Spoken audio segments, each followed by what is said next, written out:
and to train and to get these guys ready to play effectively. Tim Hardaway, 4 years. I mean, what are you doing? Same thing with the Joakim Noah deal. Like, what is going on? And now nobody's And it doesn't start with the coach. It starts with the owner. Now, how much do we owe? No, we owe him $80 million, right? Yeah, it's something pretty Somewhere close. Wasn't it like there. 86 Something million? outrageous. It was ridiculous. All right, Richie, Crazy. thanks for the call, buddy. Take care, guys. Bye. Thank you. All right. That was Richie from Shirley, and that was a good call. Always good calls. Oh, you gotta love it. You know it's going to be Knicks, though. Not a problem with that. Like with you, with the Jets. It's All-Star Weekend. Pretty so. much.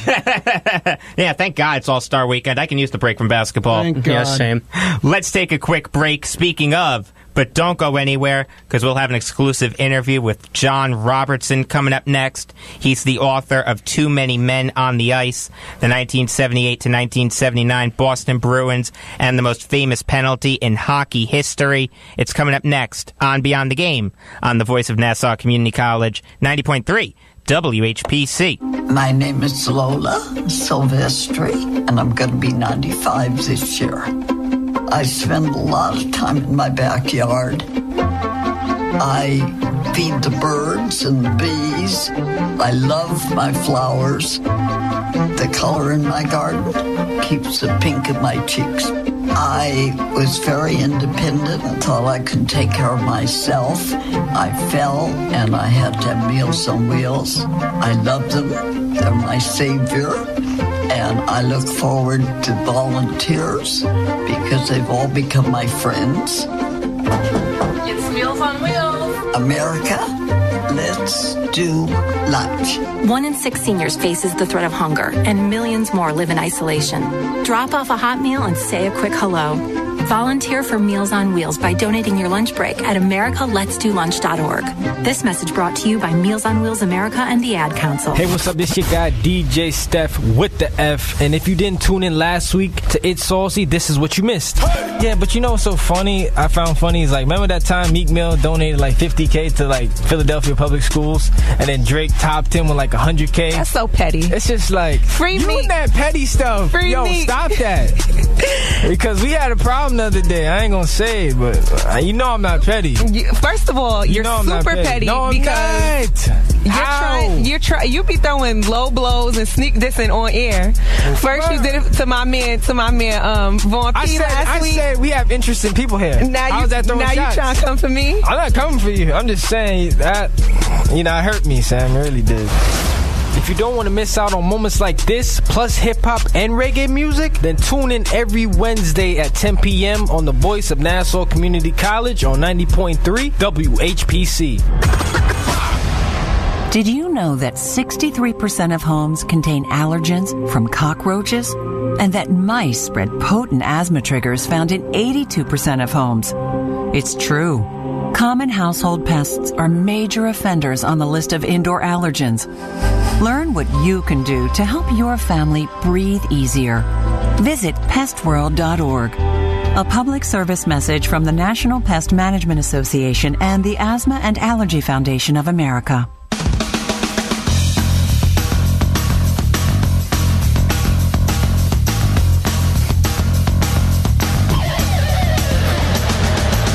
You are listening to Beyond the Game on the Voice of Nassau Community College, 90.3 WHPC. I am Jacob Volk. Sitting across from me, Dominic Arbolino, Eric Fischetti, and Eleanor Ciampi. And we are fortunate enough to be joined by John Robertson, the author of Too Many Men on the Ice, the 1978 to 1979 Boston Bruins, and the most famous penalty in hockey history. John, how are you? I'm very good, thank you. Thanks for having me today. No, thank you. So, what can you tell us about Don Cherry? What can I tell you about Don Cherry? I would still rank him as the most successful coach in the history of the Boston Bruins because he got to 250 wins quicker than any other coach back in the days when the NHL still had tie games. So, and he was also by far the most colorful coach they've ever had, and you could make a good argument that he was the most colorful coach in the history of the National Hockey League, bar none. All right, so can you lay out for us the career of Rick Middleton? Can I recap his career? Yeah. Rick Middleton was originally a New York Ranger, and he was acquired in 1974 by the Bruins, and he quickly became an excellent fit for Boston. he was transformed by Cherry into a very good two-way player. He would kill penalties, and of course he was a great goal scorer. In 78-79 he was the Bruins' leading goal scorer. He had 38 goals, 86 points, and he was basically a highlight reel goal scorer.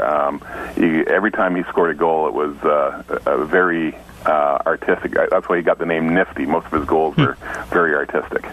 All right, now would you be able to describe to us the career of Peter McNabb? Peter McNabb, yes, he was acquired by the Bruins about 9 months after Phil Esposito was traded to the Rangers. They got him from the Buffalo Sabres, and he became, in effect, Phil Esposito's replacement as a goal scorer who operated from the slot. He was often chided by Don Cherry and general manager Harry Sinden for not being as good as he could have, but he was a great goal scorer, and he did fill the void when Esposito left, and in the 78-79 season he was the Bruins' second leading goal scorer. The year before that, he was their leading goal scorer. All right, what can you tell us about Terry O'Reilly?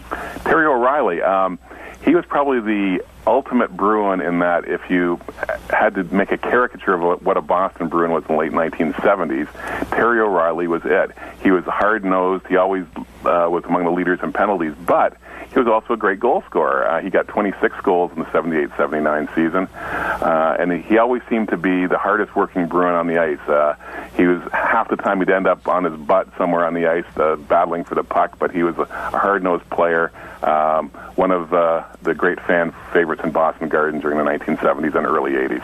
Definitely not for Ranger fans, though. No, definitely not. Once climbed into the seats of the Madison Square Garden. And yes, that was the following season, yeah. Yeah, with Creighton, right? Wasn't Fred Creighton the coach? Fred Creighton was the coach who didn't even last one season after Don Cherry left. Yeah, Sinden took over, right. Yeah, Sinden had been the coach for the Bruins when they won the Cup in 70, but he finished the season after he dismissed Creighton with about a month to go in the regular season, yeah. Talking to John Robertson, the author of Too Many Men on the Ice, the 1978 to 1979 Boston Bruins, and the most famous penalty in hockey history. So how big was the rivalry between the Bruins and the Canadiens? It was the ultimate hockey rivalry in the 70s, I would argue. And it's as far as rivalries go, it's a strange rivalry because Montreal always won.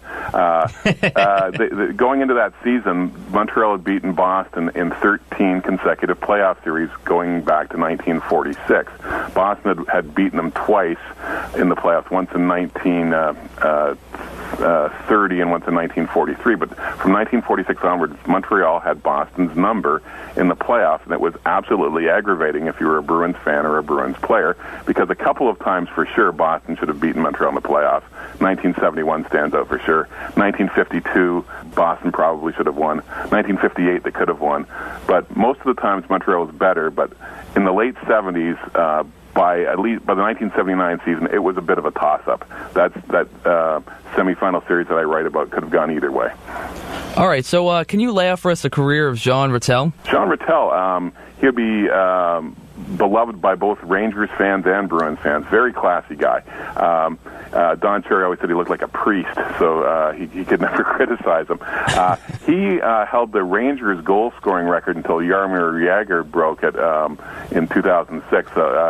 Rattel should have probably won the NHL scoring title in 72, but he got hurt in the last month of the season, and he was passed by Phil Esposito. But he came to Boston in the famous trade that sent Esposito and Carol Vadney to the Rangers in exchange for Rattel and Brad Park. And Rattel became a very beloved figure in Boston, very classy gentleman. By 1979, Cherry had exempted Rattel from going to practice because Rattel was then 39 years old, and just to save Rattel's energy for the games, and it paid off, and Rattel was a very important figure in that season. He got 27 goals and 72 points. Let me tell you, that Rattel trade was the biggest trade in hockey history until Gretzky was traded from Edmonton to L.A. That trade was huge. It was, absolutely. Some would argue it was even bigger than the Gretzky trade, just because it involved three major figures: Esposito, Park and Rattel. And as it turned out, all three of them thrived in their new environments. Esposito liked going to New York. Park and Rattel loved going to Boston. So, in a way, everybody benefited. And what it did was it solidified the Bruins as an NHL powerhouse after Esposito moved on. And the Bruins were Stanley Cup contenders for all the years Park and Rattel were in Boston. All right, now, what would you be able to describe to us about the career of Wayne Cashman? Wayne Cashman, he was the transition player mainly between the Bruins Stanley Cup teams of the early 70s and the Don Cherry era teams that came close but didn't win. He was best known in the early 70s as the guy who would go into the corner, dig out the pucks, and feed it to Phil Esposito. So he was always among the top scorers, both on the Bruins and in the NHL as a whole. He had a nasty streak. NHL referees thought he was a little on the crazy side, but he was a tough customer, and he became the Bruins captain in the Don Cherry era, and he was a big role model for leadership. During the 1979 playoffs, he actually got out of his hospital bed twice to play in the series versus Montreal because he suffered from a bad back, and his leadership skills were absolutely unquestionable for the Bruins in those years. All right, what can you tell us about Brad Park? Brad Park, one of my favorite players. Of course, he broke in with the Rangers, and he was always the second best defenseman in the National Hockey League behind Bobby Orr. And he always admitted that there was no shame in that. Brad Park never won the Norris Trophy for being the best defenseman, but he finished runner-up several times, and he always said there was no disgrace finishing behind Bobby Orr.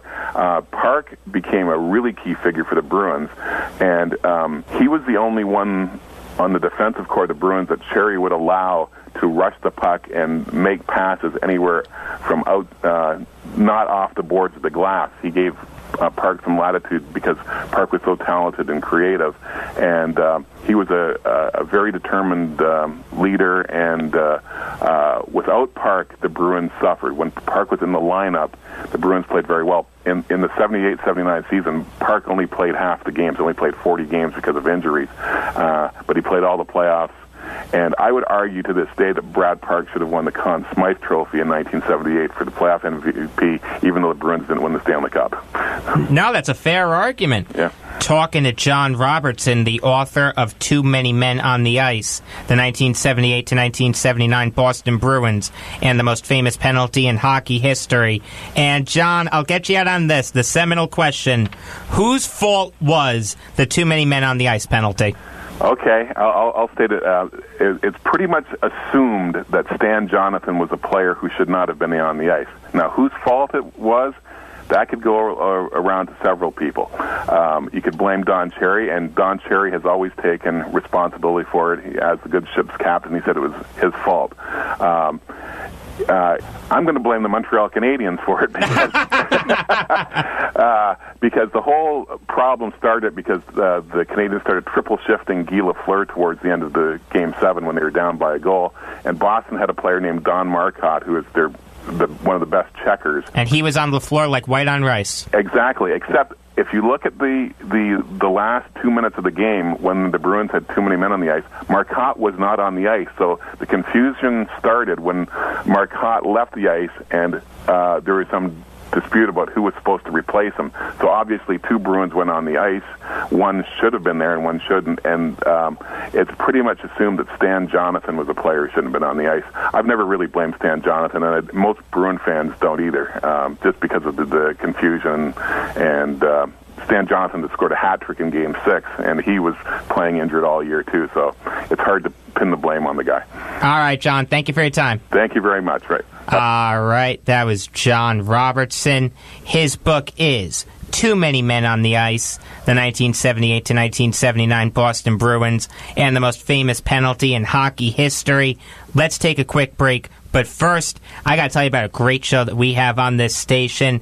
It's the Free For All. It's on Sundays at 10 a.m. Host Rob Leonard presents a different mix of rock and roll from Chuck Berry to Weezer. Rob Leonard's a great guy, by the way.